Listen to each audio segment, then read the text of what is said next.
Hello guys, this is Constantine again, and we are back with another pro game, and it's going to be between the famous, wonderful Huck, who is the world's greatest Protoss player. Right now he is, at least in my mind. With his awesome little clicking, and in the bottom left corner as the red Terran we have Tarson. I have no clue who Tarson is, but I am pretty sure that this came from the MLG Rally tournament that was just held. And not to spoil anything, but I believe Huck won that whole tournament. This is actually going to be one game from the set, so I don't think that's too much of a spoiler. It doesn't mean that Huck has won this game in any fashion. If you did watch the live stream, I apologize for playing a game that or casting a game that you've probably already seen. I, however, was not able to watch any of the live stream, and a little sad by that because I don't think any of the games were recorded for actual broadcasting, which sucks. I was looking forward to watching a long series of games cast by HD Husky and Day 9 in some kind of combination, but that was not the case, so I'm going to do it myself. Actually, this is probably one of the only games that I could find from them. If anyone has some good replay sites, or they just have some good pro replays from like replay packs they've sent me, go ahead and shoot those to my email. I'm pretty sure it's somewhere on my YouTube account. It is john.ramaley@gmail. And so we have Huck just going a standard build. It looks like he's saving up the chrono boost. He's already at 50 chrono boosts, and he is a professional player, so he's not just forgetting to do that. He's saving it up for a reason. And we have the Terran player, Tarson, getting his gas down at around 13. His barracks is going to finish right whenever this SCV is done, and it's going to allow him to have 200 minerals, and he's going to get a Marine out, and he's going to start that orbital command immediately, and that timing is perfect. And Huck pretty much engineered the annoying worker strategy. I believe he was the very first person to start this "I'm going to hit you 4 times with my probe and run away" strategy. And you can see, look how many workers for Tarson are already at half health. This is just one probe, which is about to go down in history as giving his life to the scouting cause. And there it goes. So we have this early Zealot coming out. Usually in Zerg versus, or in Terran versus Protoss, the Protoss doesn't really make that Zealot that early. He's making another Zealot too, so he's actually opting to avoid the scouting, avoid killing the scouting SCV, and just let it be known what he's doing. Now, interestingly, he saved up all his chrono boosts and then threw one down on his Nexus.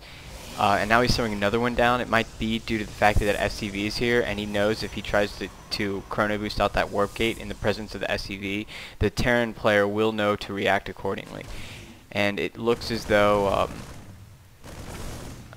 Huck is moving in here. I don't know why I paused there for a moment. Huck is moving in here with one Zealot, but Tarson isn't having any of it. He's going to get 2 SCV kills, and it's so frustrating dealing with Zealots with just Marines. If you can micro really well, you can actually use 3 Marines to kill a Zealot and not lose any, because you can, spread them out and run them around. But it's very hard to do, and when I try it, I usually end up dying.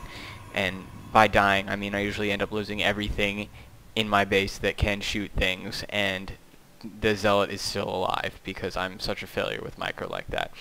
But anyway, so Huck saved up that chrono boost and then used it all on probes after he already got his side core down with the warp gate researching.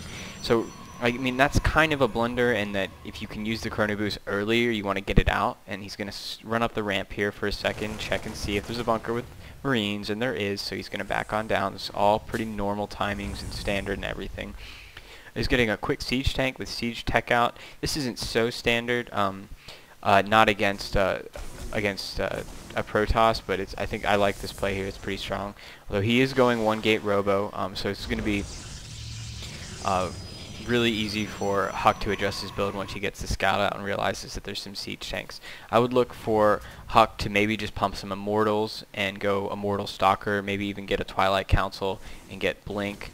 And there's Kif there having a big head once again, thinking that I'm watching all of his games and casting them. No, Kift, I'm watching actual pros. I'm kidding. I'm just giving him some crap because he's about to beat my ass in this qualifying match, or the semifinals match. But anyway, so we have Huck, who's already fully saturated on his base, and he still has managed to save up this Chrono Boost. I just don't know what he's going. It's like he's not even building things. He's gone a very, very slow, economic 2-gate Robo, and I mean, he does see that the Terran really hasn't built up a force. He's not triple raxing, and he's not going to make a push anytime soon. So Huck can afford to do this. I mean, too many players, when they watch a game like this and they think, oh man, like how is it that the pros can get away with 2-gate Robo in a really weak fashion and not die whenever I do it and I lose every time? And I'll tell you the reason why. It's because the people that you, the listener, are playing against are the people that go 3 racks Marine Marauder. And you, if you are losing to that, are probably not scouting it, and not just scouting it, like there's 2 types of scouting, and I suffer from this as well, and this is actually really good, using that Immortal to take down this rock. You really don't need any other units to do it. But anyway, when you scout, you need to do things like pay attention to that. You need to not leave your observers standing, you know, motionless, although this is probably just checking to make sure he doesn't move out and give him sight, and he doesn't really want to give away the location of that observer because the scan could go down for it.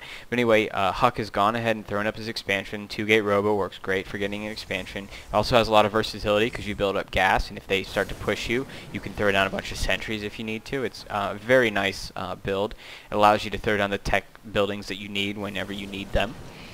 And so right now Tarson's playing very defensively as well. He's only got Marines in a forward position and 3 tanks. And this is very vulnerable to Blink Stalkers right now. If Huck were to mass more Blink Stalkers and use these, I would say this area over here, he could actually blink up into this corner and really give himself an advantage. But he has not gone for Blink Stalkers, and these tanks are moving down. And I think that the Terran player came out ahead there. I think Huck lost a few too many Stalkers there for just delaying this expansion a little bit. You know, he has delayed it enough so that his is ahead, but I wouldn't actually put him so far ahead right now. He's only on 3 gateways and just now getting Zealot speed. Zealot speed is great against Terran, who is meching, just because siege tanks don't do enough damage to kill Zealots as fast as they need to, and with the charge, it really negates the range of the Crucio cannon. I mean, this is pretty much obvious, but at the same time, players think, oh, the Zealots, you know, they're melee units and they're not that fast, except when they're charging. Like, they're not going to be that great. Not to mention they're small, so the siege tank AE damage will actually do a lot. But interestingly enough, just because Zealots are not too small, they actually don't bunch up as much as Marines or Zerglings do. You can get away with using them against mass tanks, especially once they get in range and they start wreaking havoc with their little suicidal AE damage that's caused by the tank AE. And even further down the road, once the first patch comes out, which is going to lower the siege